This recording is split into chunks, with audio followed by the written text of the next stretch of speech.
Hello, it's Monday, June 19th, 2017. You are listening to Inception Radio Network, voice of the fringe majority. This is Carol Carl with UFO Headline News. Yep, it's Monday, but tonight we can look forward to a treat in the sky, that is, if weather permits. According to Deborah Bird, who writes this for EarthSkyorg, we can find a variety of things in the sky, well, figuratively speaking, the crow, the cup, and the water snake. So here's the how-to. Tonight, or any June evening, look below and to the right of the star Spica, and you'll find those constellations Corvus the Crow, Crater the Cup, and Hydra the Water Snake. Easy peasy. You'll be looking in the sky around nightfall. In 2017, the first star you're likely to notice is really the planet Jupiter, King Jupiter, which lights up the sky as soon as the sun goes down. Jupiter is near the star Spica in 2017. This broadcaster actually saw both of those guys last night. Vivid. And Spica is your guide, then, to the crow, cup, and water snake. Okay, got Spica? Now, as nightfall deepens into later evening, watch for a number of fainter stars to become visible. And voila, enter crow, cup, and water snake. In Greek mythology, it went something like this. Apollo sent the crow to fetch a cup of water. The crow, Corvus, got distracted eating figs. It was only after much delay that he finally remembered his mission, rightly figuring that Apollo would be angry, which was never a good thing. The crow plucked a snake from the water and concocted a story about how it attacked him and delayed him. Apollo wasn't fooled and angrily flung the crow, cup, and snake into the sky, placing the crow and cup on the snake's back. And then Apollo ordered Hydra to never let the crow drink from the cup. And as further punishment, he ordered that the crow could never sing again, only screech and caw. So here's the bottom line. Use the bright star Spica to help you find the constellations of Corvus the Crow, Crater the Cup, and Hydra the Water Snake. And that's our cautionary tale for the day. Don't anger Apollo. Here's more about Jupiter, that great king planet of which we cannot get enough, from Engadget, written by Mariella Moon, and she spells that M-O-O-N. Here's her headline. Jupiter is the oldest planet in the solar system. Jupiter's ancient name really is well-deserved. According to a new study, the king of the planets isn't just the largest in the solar system, it's also the oldest. A team of researchers from Lawrence Livermore National Laboratory in California and the University of Münster in Germany have determined that Jupiter's core was already 20 times the size of Earth merely 1 million years after the Sun took shape 4.6 billion years ago. Since newborn stars tend to release energy that blows away gas and dust for planet formation, the gas giant must have had to absorb materials very, very fast.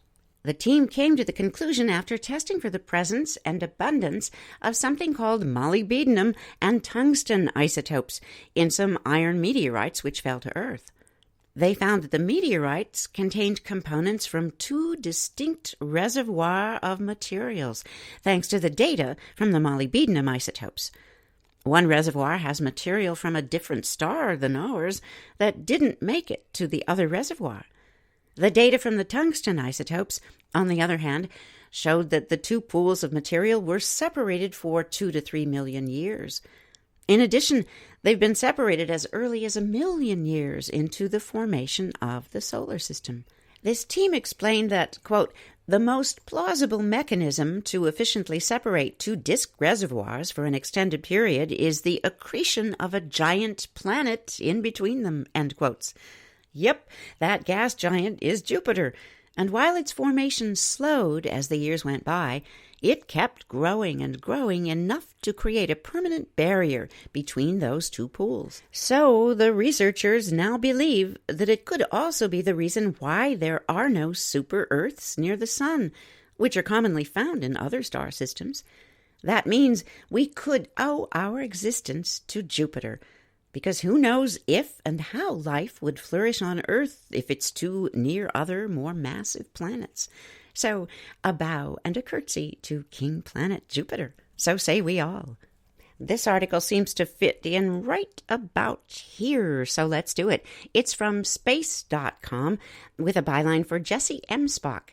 Headline, More Alien Worlds! NASA to announce new exoplanet finds Monday. That's today. NASA will announce the latest crop of planet discoveries from the Kepler Space Telescope during a briefing Monday morning, June 19th. And unfortunately, we are doing this before that information comes out. We'll bring you updates tomorrow for sure. The briefing's going to be at 11 a.m. Eastern Daylight Time, so you might catch it depending on when you're hearing this broadcast. And, of course, it's always going to be someplace out there on ye old internet. They're going to hold this briefing at the Kepler Science Conference at NASA's Ames Research Center in California. The briefing's going to have a panel of 4 experts.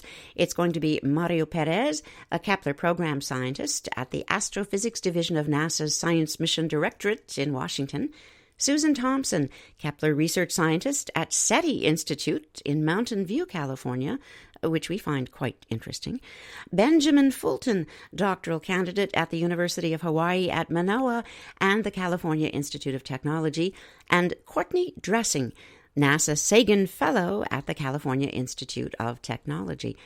Kepler's been hunting for exoplanets since its launch in 2009. This latest set of exoplanet candidates will use a more complete data set than ever before. They have analysis with greater sophistication. The spacecraft started a new mission, and they called that K2. The first 2 reaction wheels failed, the stabilizers on the spacecraft, in 2013. The K2 mission was a modified version of the original planet hunting mandate, seeking worlds around relatively nearby red dwarf stars. Newfound exoplanets are often listed as candidates because it can take time to verify that they're actually there. Kepler finds planets by observing the light of stars over a period of time, using a process called the transit method. If the light dims, then it's possible a planet has passed in front of it. The evidence for an exoplanet is considered stronger if that light dims more than once on any predictable schedule. That indicates something is in orbit around the star. Think Tabby's star. Oh, yes. Kepler was the first mission capable of seeing planets the size of Earth around other stars in that Goldilocks zone, the habitable zone, the region at a distance from a star where liquid water could exist without freezing or boiling away immediately. According to NASA, so far, Kepler has found 4,496 exoplanet candidates. Some 2,335 of those have been confirmed, and 21 are Earth-sized planets in the habitable zone. Since the mission was renamed K2, they found an additional 520 exoplanet candidates, confirming 148 of those. So stay tuned for that announcement. We will keep you posted tomorrow at the UFO Headline News here on Inception Radio Network. Here's an update, but it's rather insubstantial. As of this broadcast, NASA is trying again and again and yet again. In fact, apparently the tally is up to 6 attempts now to launch those canisters with the gases that are going to color the clouds over the east coast of the United States, we hope. So far, what we found is that, here's the headline, update, NASA's Father's Day rocket launch delayed. Yep, they repackaged that launch as a Father's Day launch. Who saw that coming? Here's a bit of the Twitter feed from NASA's Wallops Island, Virginia facility. This is as of yesterday, 4:50 p.m. The rocket launch at NASA Wallops this evening has been scrubbed because of high winds. Stay tuned for info on the next attempt. It's becoming somewhat of a space soap opera. The original attempt, what they want to do is test a canister deployment system. It's designed to eject ampules containing gas, which can create glowing artificial clouds in the night sky. Clear weather, as one might expect, is vital for mission scientists. In order to record that cloud deployment, they're going to use ground-based cameras at the launch site, which is NASA's Wallops Flight Facility on Wallops Island, Virginia, and another place, Duck, North Carolina. The window, as we understood it, is open only until the 19th of June, so it's going to be interesting to see what develops here. We will keep you posted. Here's an interesting article. We found it over at ufochronicles.com. If you haven't visited that site, check it out. It's byline for Denise Moreno, who writes it for the International Business Times. Headline: Florida woman finds secret NASA documents in trash outside her home. A Florida woman discovered NASA documents, including photographs of classified aerospace projects, in the trash outside her home. This is according to mainstream Orlando, Florida affiliate CBS WKMG News 6. Yvette Quinn, who reportedly is a Navy veteran, found this pile of documents in a neighbor's trash only a few weeks ago and turned them over to station WKMG. The house is apparently up for sale, according to the television station's footage, and there'll be links later at ufo-headline-news.com. Yvette Quinn was concerned about what she'd found because the records included a list of scientists who had secret and top-secret clearances. The documents also had the Social Security number of each scientist listed beside the name in plain view, which could have obviously led to identity theft. Quinn said it was scary because all the secret information was sitting there in the trash can. However, Quinn didn't realize at first that the list of names and Social Security numbers wasn't the only sensitive information she'd found. These documents also included early test results of aerospace models and drones. Photos, manuals from the NASA space program were also hidden in this pile of documents. Other records were related to drone tests at Martin Marietta Corporation. The company was founded in 1961. They focus on chemicals, aerospace, and electronics. Martin Marietta later went on to merge with Lockheed Corporation. That happened in March of 1995, and now we know them as Lockheed Martin. Charles Jeffrey, a spaceflight memorabilia appraiser for the American Space Museum in Titusville, Florida, told WKMG that Martin Marietta was, quote, designing some of the very first unmanned spacecraft drones, end quotes. He said the press manual for the 1960s launch system Gemini Titan II and the Titan manual were found in a stack of photos in those piles, and he called them history. The test results, the black and white photos, belong to someone named G.H. Hampton. He apparently was an aerospace engineer at the company and seems to have had access to rare NASA images, rare artists' renderings. In these documents was also a NASA Causeway Pass, that's uppercase C, for the STS-96 shuttle launch, and that carried a date of May 27, 1999. These documents are handwritten and signed by G.H. Hampton. Also in this bunch of information, there was a 1960s-era rendering of a lunar excursion vehicle. That was one of the earliest designs for a vehicle to land on the moon. And apparently, the exact model made from these drawings can now be found at the American Space Museum. These documents, found by Yvette Quinn, were donated ultimately to that American Space Museum by station WKMG. Makes the mind reel, doesn't it, gentle listeners? You can bet that we'll be following this story. There's sure to be some sort of fallout. It's interesting what happens to information, to evidence. Let's segue into this. From Syracuse New Times, that wonderful column written by Cheryl Costa. Here's her headline, The Deafening Silence of Proof. And she writes in the first person, so that's how you're going to hear it. Since the release of my and my spouse's book, UFO Sightings Desk Reference, there's been significant media interest, which has been a good thing. The surprising thing is the change in attitude related to the types of interview questions I've received. Prior to releasing the book, the questions asked by media hosts tended to be little green man queries. It's a mosaic of questions. Who's driving the UFOs? Why are they here? Most of these questions are intended to discredit the expert and present the subject in a silly light. But recently it has been quite different. The refreshingly serious questions are focused on the cold, hard facts of the statistical numbers we presented. For some of the reporters, there was a sense of fascination. For others, there seemed to be a struggle to hang on to preconceived ideas about the UFO topic. Indeed, many of the reporters had their view of reality challenged, and in a couple of cases, shattered. Several muttered, "This stuff is real." Of course, there are some news editors and news directors who refused to confront the media topicality that the UFO statistics caused. While pitching phone calls, I was confronted with lines like, "Oh, Cheryl, the issues of UFOs was settled years ago," or, "Cheryl, it's too silly to talk about." And of course, my favorite, "Come back to me when you have some proof."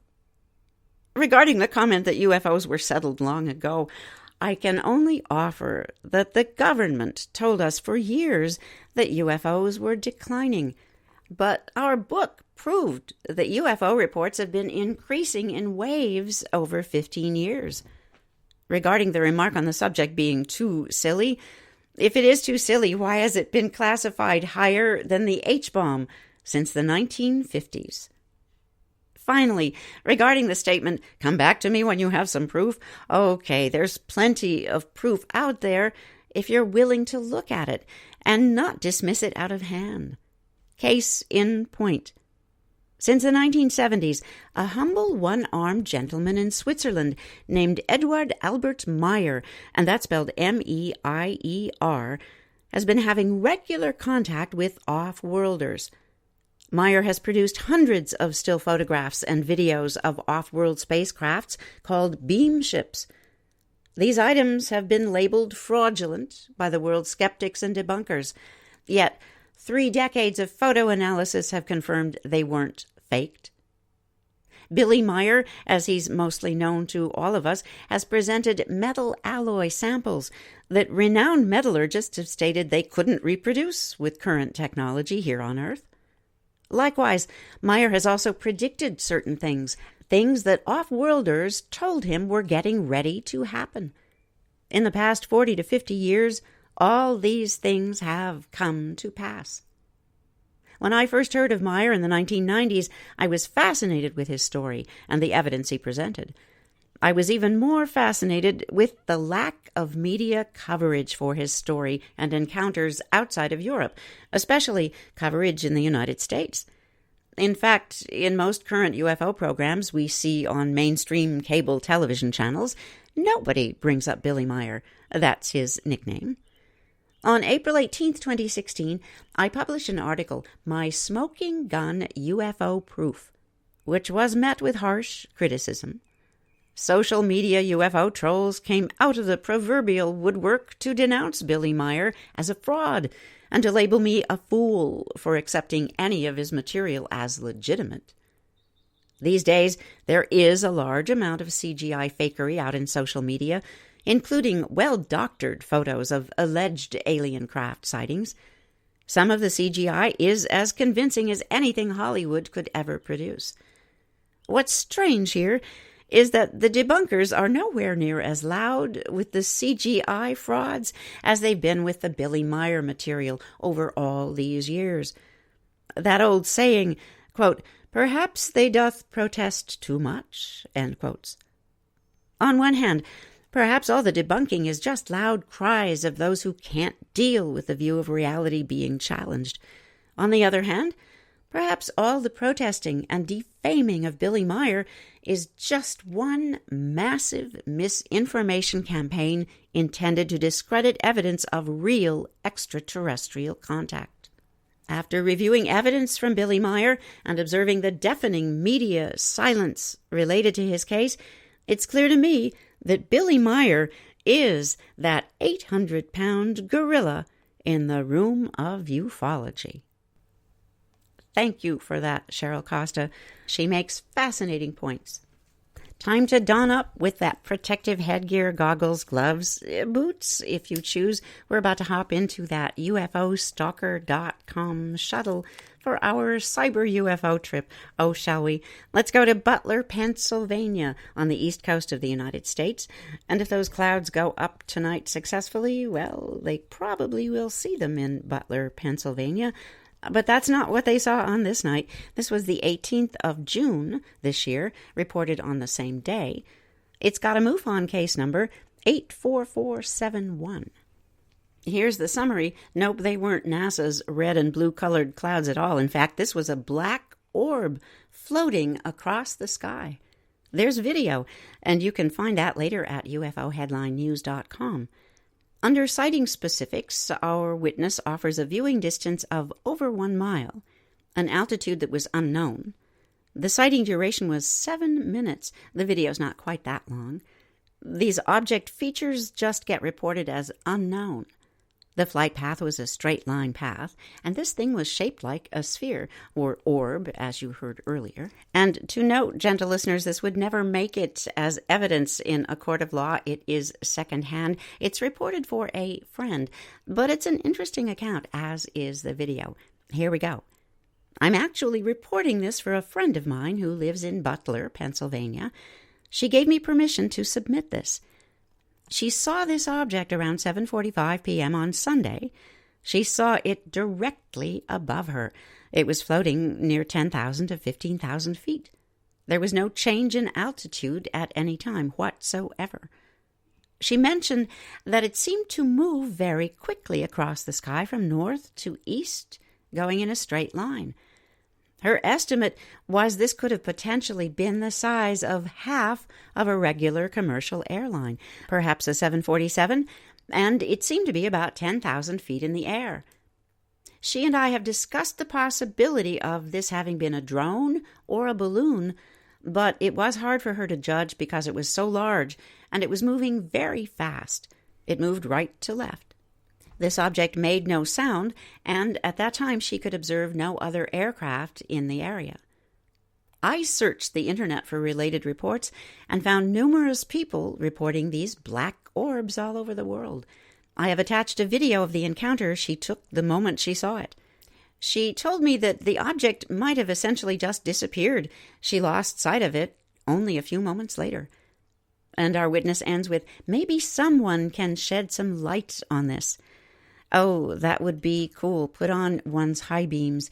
And interestingly enough, there is a place if you want to weigh in, make suggestions, report a sighting of your own. At the bottom of each sighting at ufostalker.com, there's a space where you can do just that. Okay, grab hold and hang on. At warp speed, we're going to cross the continental United States now, and we won't stop till we come to Redmond, Washington, way on the west coast. The case number here is 84282. This took place on the 1st of June and was reported on the 9th of June. In summary, red orb, alternating bright red to bright orange yellow, 50 foot above tree line on hillside. The category of sighting specifics provides this: a viewing distance 101 to 500 feet, the altitude treetop 500 feet or less.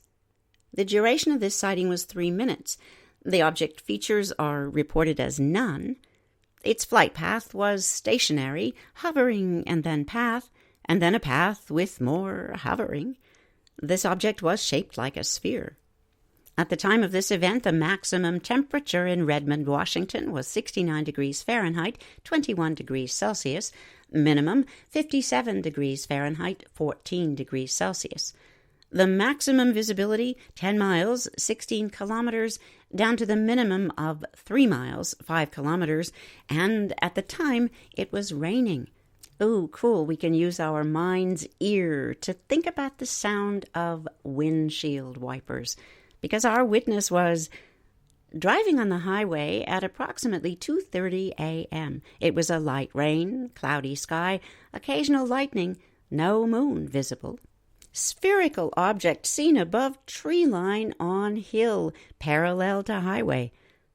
Initially, I thought this could be a hot air balloon forced down because of the weather. I instantly discarded this idea due to the fact there was no basket below the sphere. There was no gas flame, no tether line. It just wasn't the correct shape. This was a perfect spherical shape, not a hot air balloon.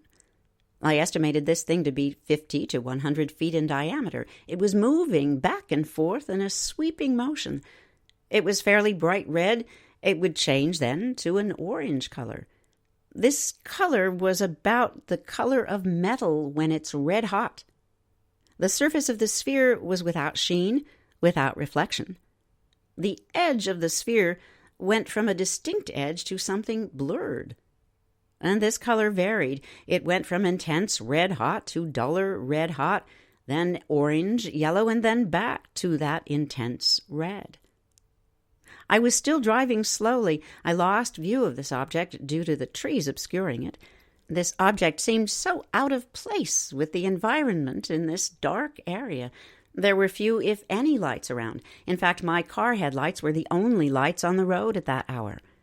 The only other light was a small red aircraft warning light that I could see on top of a communication tower, which was about half-mile to the north of this object. I wasn't very interested in getting closer, and I didn't want to stop my car. In retrospect, I could easily have stopped and taken a picture with my cell phone, but I was thinking more about being the only human in close proximity, and I just didn't know what the agenda was for whatever I was seeing. I have seen a lot of things, but nothing like this before. This seemed to be some type of intelligently controlled object because of the way it moved. Perhaps our military? But my guess would be that it is not made in USA. Then again, who in the general public really knows? Oh, excellent question. Who really knows? And on that note, we say we know we've got to fly because that's a wrap. Thank you for listening to Inception Radio Network. Follow today's broadcast at ufo-headline-news.com. And hey, check us out on YouTube. Take care of each other. We're all in this together. This is Carol Carl. See you tomorrow.